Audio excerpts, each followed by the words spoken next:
displeasure. And different languages have different words. Nowadays, amongst the teens, the word is whatever. That's off in American terminology. Alright, whatever. So, no sign of displeasure should come to you against your parents. وَلَا تَنْهَرْهُمَا, and do not scold them. وَقُلْ لَهُمَا قَوْلًا كَرِيمًا, and say to them noble words. Say to them nice words. And this is specifically Allah subhanahu wa ta'ala is talking about old age. There will come a time when these parents that are young right now, they will reach old age. And that's the ultimate test for you. That what are you going to do when they reach that old age? Some of them will reach an age which is known in Arabic as Ardul Umr. Ardul Umr means that they become childlike again. They became young and they reached their peak, and then they start declining. After their 40s and their 50s, they start declining and their joints start hurting. Then by the 70s, if they get to that age, 75, 80, then dementia starts to set in. And they start forgetting things. And they will even forget the names of their loved ones. They will forget the names of their grandchildren. They will forget, and a person will come to them who is very near and dear to them, and they will forget who this person is. A very frustrating time for everyone. But at that time, that is the time in which they must be shown the most love, and the most affection, and the most mercy. Thinking back to, I was helpless at one time. I was a baby at one time. I need to be clean at one time. I need to be bathed at one time. I needed diapers changed at one time. I need to be fed at one time. This is the same opportunity for me to pay back my parents for what they did to me, for me when I was young. وَاخْفِضْ لَهُمَا جَنَاحَ الذُّلِّ مِنَ الرَّحْمَةِ وَقُلْ رَبِّ ارْحَمْهُمَا كَمَا رَبَّيَانِي صَغِيرًا, and lower your shoulder to them out of respect for them, out of humility for them, and make dua for them. Make dua for them. What is the dua? رَبِّ ارْحَمْهُمَا كَمَا رَبَّيَانِي صَغِيرًا. Oh Allah, have mercy on them just like they raised me when I was small. Have mercy upon them now. So this is one verse of the Quran. And the next slide we have a hadith of the Prophet ﷺ, in which the kaba'ir, or the major sins, are mentioned. And one of the major sins that are mentioned is the uquq al-walidain. Uquq al-walidain means to be disobedient to your parents. So it's not a minor sin, it's not a small sin to be disobedient to your parents and to show disrespect to the parents. It is a major sin, to a point that Allah subhanahu wa ta'ala, He tells us in the Quran that if our parents are non-Muslims, we still have to be good to them. The only line that we draw is that if they make us disobey Allah subhanahu wa ta'ala, if they make us disobey Allah subhanahu wa ta'ala, if they make us disobey Allah subhanahu wa ta'ala, then that is where we draw the line and we do not listen to them. But other than that, if they tell us to do the shopping, we have to do it. If they tell us to take them to the doctors, we have to do it.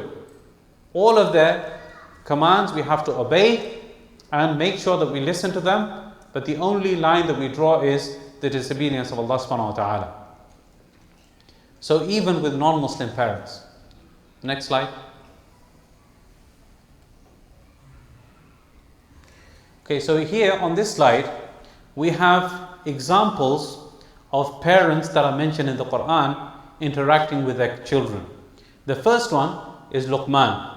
And Luqman is a lengthy piece of advice that is given in Surah Luqman, in which a parent is talking to his child and giving a lot of advice. So that advice is something that requires a lecture by itself. So inshallah in the future I'll be giving a lecture about it. The second one is Shu'aib alayhi salam and Dawood alayhi salam. There's a very famous story. Dawood alayhi salam was a king, and Shu'aib alayhi salam was also a king. Dawood was the father, and Sulaiman was the son. And both were very wise. Both were very wise, and they used to pass judgments for the people that used to bring cases to them. There's a beautiful story in the Quran in which Allah subhanahu wa ta'ala says, وَدَاوُودَ وَسُلَيْمَانَ إِذْ يَحْكُمَانِ فِي الْحَرْثِ إِذْ نَفَشَتْ فِيهِ غَنَمُ الْقَوْمِ وَكُنَّا لِحُكْمِهِمْ شَاهِدِينَ فَفَهَّمْنَاهَا سُلَيْمَانَ.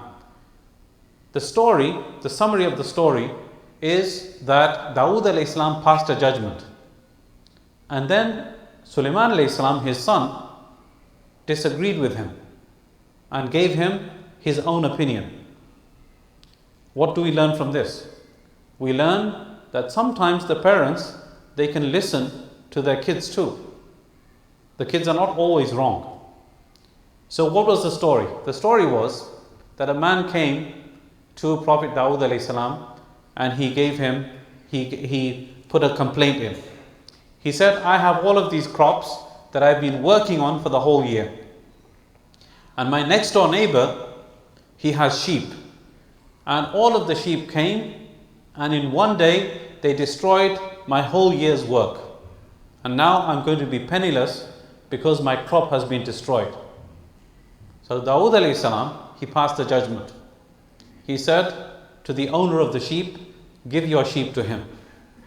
Give your sheep to the owner of this field. Because his crops have been destroyed, so it only makes sense that he should take the sheep. Sulaiman alayhi salam, he's young, 15 years old, 14, 15. He's sitting there and he says to his father that, oh father, I think that if we do it this way, it might be better. Because you're taking away the sheep from this person and you're taking away his livelihood. So then what benefit is this causing? This is actually going to harm this person. So what should we do? We should do this. And this is the opinion of Sulaiman.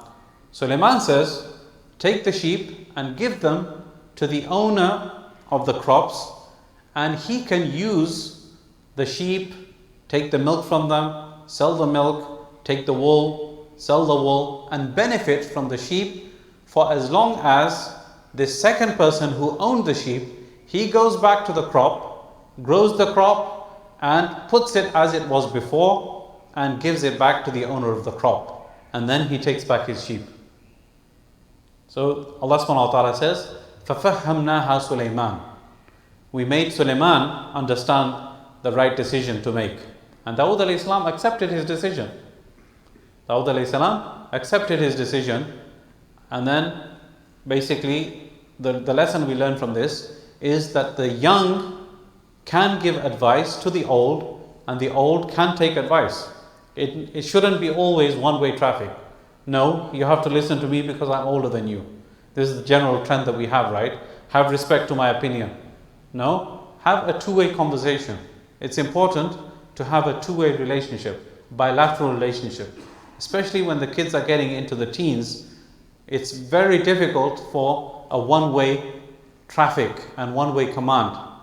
There has to be a friendship to such a degree that the kid or the young person, the young man now, is able to share his opinions and to share his thoughts and to take ideas from the parents, and that will only happen when that bilateral relationship is occurring. The third incident is Shuaib alayhi salam is above. Shuaib alayhi salam and his daughters. The story is that Musa alayhi salatu salam ran away from Egypt. We know the story. Don't want to get into too lengthy, but accidentally he killed a person, so he ran away. He went to a place called Madian. In Madian, he saw that these two girls, young ladies, are taking a flock of sheep, and they're standing to one side while all the rest of the community are bringing their sheep and giving them water and then going away. And then he says to them, what are you doing here? I mean, it's strange in a job of men that women are tending to sheep. So that he says to them, what's going on? So they respond by saying that Abuna Shaykhun Kabir, our father, he is a very old man, so we have to do this work for him. فَسَقَّى لَهُمَا. So he took the sheep from them, gave them the water, and then gave the sheep back, and then went back into the shade where he was sitting.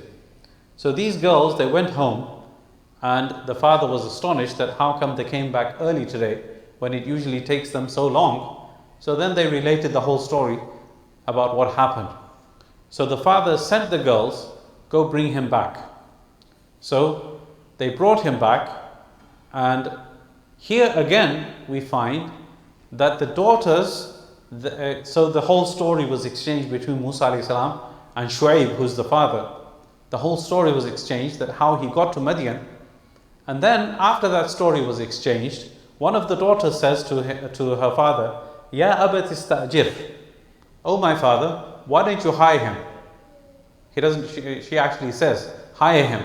It's not even a question, it's a command. Istajir, hire him. Inna khayra man istajarta al-qawiyyu al-amin. The best person that you can hire is the one who is qawi, who is strong, and al-amin, who is trustworthy. So the father was asked the question, how come you know he is strong, and how do you know he is trustworthy? So she responded.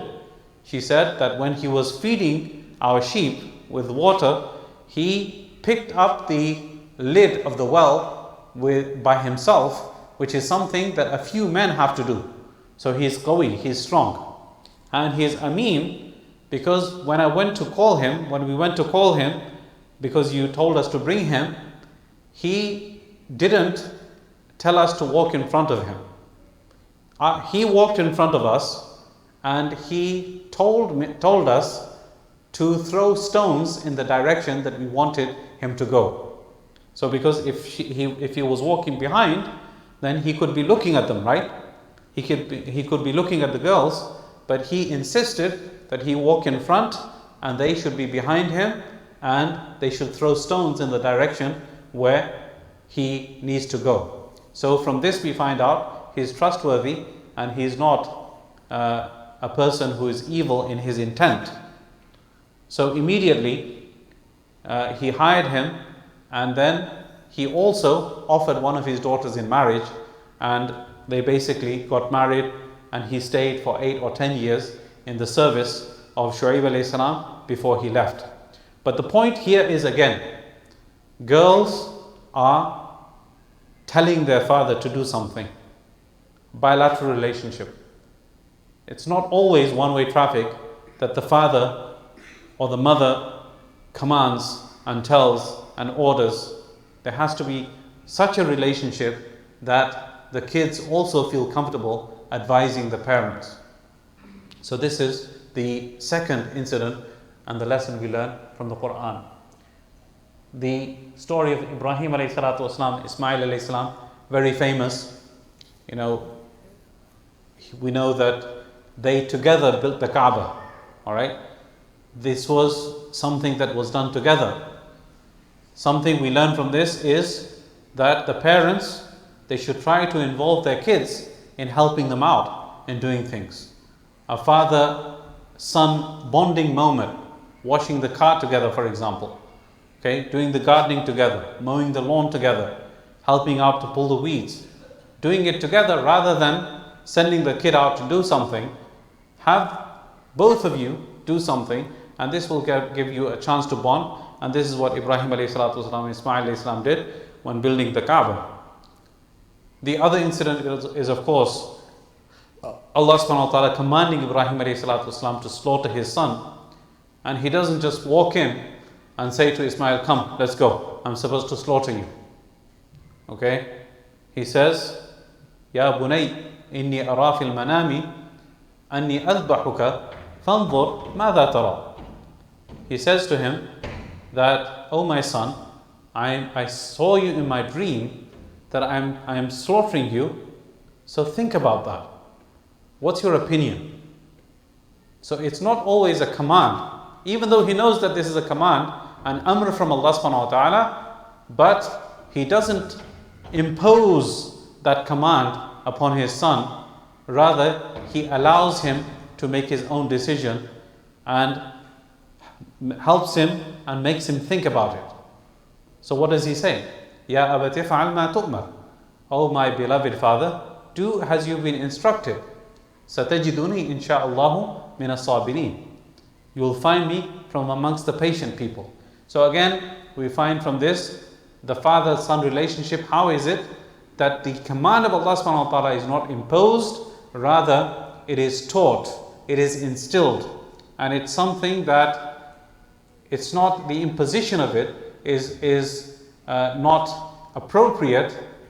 The way that it's done is that the children are encouraged, and their tarbiyah is done in such a way that they feel that Islam is part and parcel of their life, the obedience of Allah subhanahu wa ta'ala is part and parcel of their life, and they should not disobey Allah subhanahu wa ta'ala. And the first thing that comes is through being a role model yourself. So if you, for example, are not praying your salat and you tell your kids to pray the salat, it's never going to work. If you yourself smoke and you expect your children not to smoke and you tell them, no, don't smoke, it's a very bad habit, then Dad, why are you doing it? This is what the question, it's kind of hypocritical to think that my children should not do what I do. So main thing, the children, they will take their parents as role models, negatively or positively. If you want our kids to see us in the state of a good role model, then we should come to the masjid. We should bring them to the masjid. Pray with us. Let them pray with us. And when we do this, then they will see us as, inshallah, good role models. The next one, Yaqub alayhi salam and Yusuf alayhi salam. I don't want to go into make the lecture too lengthy, but this story of Yusuf alayhi salam, it's a beautiful, beautiful story. And it has so many lessons. And particularly the lessons of a father who loves his child so much. You know, the first thing that the surah starts off with is Yusuf alayhi salam seeing a dream. And in that dream, he sees that there are إِنِّي رَأَيْتُ أَحَدَ عَشَرَ كَوْكَبًا وَالشَّمْسَ وَالْقَمَرَ. I saw 11 stars and the sun and the moon, and I saw them all prostrating to me. So the first thing that the father says, Yaqub alayhi salam says to Yusuf, يَا بُنَيْ لَا تَقْصُصْ رُؤْيَاكَ عَلَىٰ إِخْوَتِكَ فَيَكِيدُوا لَكَ كَيْدًا.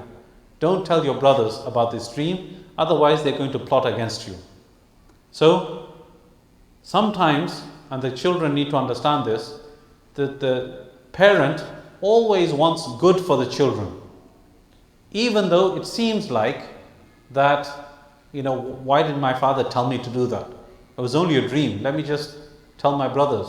It was a beautiful dream. I saw the 11 stars and the sun and the moon all prostrating to me. How much of a more beautiful dream can that be? Why shouldn't I tell my brothers about this? But Yaqub knows the temperament of his brothers. That's why he says, don't tell them about this dream. He tells Yusuf, don't tell them about this dream. And then of course they get separated, and then the love that the father had for the child, it is expressed throughout the surah, how he was missing him, how he longed for him, how he wanted him to be back again by his side. All of these things are expressed. And then you would assume that the brothers that actually got rid of Yusuf alayhi salam and ditched him in the middle of the desert into a well, the father would have some kind of enmity towards them, right? But we see again that there is no enmity expressed from Yaqub alayhi salam towards his other children. In fact, there's one part in Surah Yusuf in which Yaqub alayhi salam says to his sons, يا بني لا تدخلوا من باب واحد وادخلوا من أبواب متفرقة. When you go to the king, don't enter through one door, but enter through different doors. And the scholars, the Mufassirin, they explain why did Yaqub alayhi salam say that. Because all of the brothers, mashallah, they were very handsome. Of course, they were the brothers of Yusuf alayhi salam, right? Yusuf was handsome by himself, and his handsomeness, his beauty was, you know, it was incomparable. But of course, his brothers were just as handsome, or not as handsome, but very handsome in comparison to others. So Yaqub alayhi salam, when he told his sons, don't enter into one door, he didn't want the people's eyes to focus on this group of 11 youths coming into the door at one time and then becoming the victim of what's known as ayn, nazar, what we call. So, despite the fact that the brothers had done a very bad thing with Yusuf alayhi salam, the father, being the father, still wants good for them.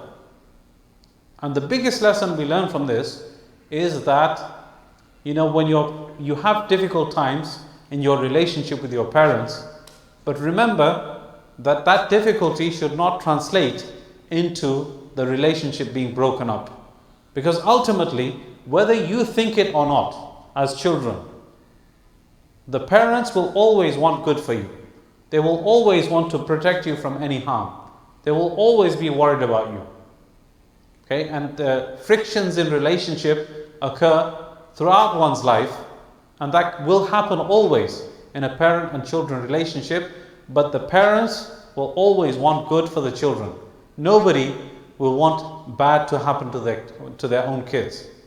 And sometimes, especially from the women, we get women, for example, they will say things against their children, but dua, they curse their children, may Allah destroy you, and things of that nature. But ultimately, that's not something that they actually mean. It's just something, that passion that they have, it comes to the surface sometime, but that's not what the parents mean. We should never think that my mother wants to destroy me and she wants something bad to happen to me. That is not what ever we should think that our parents want from us. And there are countless examples of this again and again that we will find. And then the last thing is the Prophet Muhammad sallallahu alaihi wasallam and Fatima radiallahu ta'ala anha. The time of the Prophet sallallahu alaihi wasallam was a time when the girls and the women were despised and they were buried alive. And people, when they used to have daughters, they used to become upset and they used to be embarrassed. The Prophet ﷺ showed by example how he loved his daughters. And particularly it's mentioned about Fatima radiallahu ta'ala anha, the youngest daughter, the Prophet ﷺ, how he used to love her so much. It is mentioned in the hadith that her actions and the way she walked and the way she talked were exactly like the Prophet ﷺ. This again, that shows that the Prophet ﷺ was a good role model for her. So she learned from him the actions and she put them into practice. And the riwayah goes on to say that whenever she used to come and he was sitting, he used to stand up and he used to kiss her on the forehead and he used to make her sit in the place where he had been sitting. So he showed such respect to his own daughter in a time when daughters were despised and daughters were hated and daughters were buried alive. The Prophet ﷺ is showing by example that this is how you're supposed to treat your daughter. And she in turn, whenever the Prophet ﷺ used to visit her, she used to stand up, she used to kiss him, and she used to make him sit in the place where she had been sitting. So again, the role model, the Prophet ﷺ showing her how to act, and she is acting what she learnt from the Prophet ﷺ. And then there are so many beautiful stories about how the Prophet ﷺ used to tell her his secrets and used to sit her on his lap, and they used to share, talks with each other. And one of the things that is a beautiful story, once the Prophet ﷺ, he gave her the secret that there was, his time of death is going to be very, very close. And when she heard this, she started crying. And the wives of the Prophet ﷺ are watching what's going on. And he's talking to her in secret. So she starts crying. And of course, he becomes upset when he sees her crying, and he says to her something else in her ears. And she started laughing. So the wives of the Prophet ﷺ afterwards used to push her and say, what was that secret that the Prophet ﷺ, he said both things secretly to her, that he's going to die first and foremost, and the second secret, which I'll explain in a minute. So the wives of the Prophet ﷺ used to push her that what was that thing that the Prophet ﷺ said to you? That secret that made you cry and then made you laugh. What was that thing? And she wouldn't expose the secret. She kept it secret until the Prophet ﷺ actually passed away. And she said at that time that now the Prophet ﷺ is gone, I will tell you the secret that he gave me. The first thing that he told me was that his time of death was getting close. And that was what made me cry. And then when he saw me crying, he said, أَمَا تَرْضَيْنَ أَن تَكُونِ سَيِّدَةَ نِسَاءِ أَهْلِ الْجَنَّةِ. Doesn't it please you that, O Fatima, that you will become the queen of the women of the people of paradise, the woman leader of the women of paradise? And that made me overjoyed, and I expressed my happiness in front of him at that time. So again, the relationship is such that they are sharing and talking in an intimate way and sharing secrets with each other. And this is how a relationship of a father and a child should be. And this is so important, especially with daughters. Daughters are girls are very, gullible and naive. And if they do not get love from their parents, they will search out and seek love from other people. Very important to understand this. That if, as fathers, we do not shower love upon our daughters, show appreciation for them, mashallah, you look so beautiful in the hijab. Mashallah, these clothes look so nice on you. Mashallah, you're looking great today. I'm so happy that you prayed all of your salats today. This longing for appreciation and longing for the acceptance from the parents, it's something that girls aspire to. It's something that they want. And if they don't get it from us, then the first person in high school that showers praise upon them, they will become victims of that person's advances. So it's important for the parents, for the fathers in particular, to have this relationship in such a way that they praise their girls and express their happiness at seeing them. They express their happiness of them wearing a hijab. They express their happiness that they've learned a new surah. And that relationship should be so close, just like we see the closeness of the relationship of the Prophet ﷺ. With that, inshallah, we finish. But again, the summary is that our relationship with our kids should be a cordial and a loving relationship. All of that is found in the Quran. I pray that Allah subhanahu wa ta'ala gives us tawfiq to understand and practice what has been said and heard. If we have any Q&A, send it forward, inshallah, if it's written. No? Okay, so no questions, inshallah. So inshallah, hopefully inshallah we'll have another lecture in the next couple of weeks. Jazakumullahu khairan.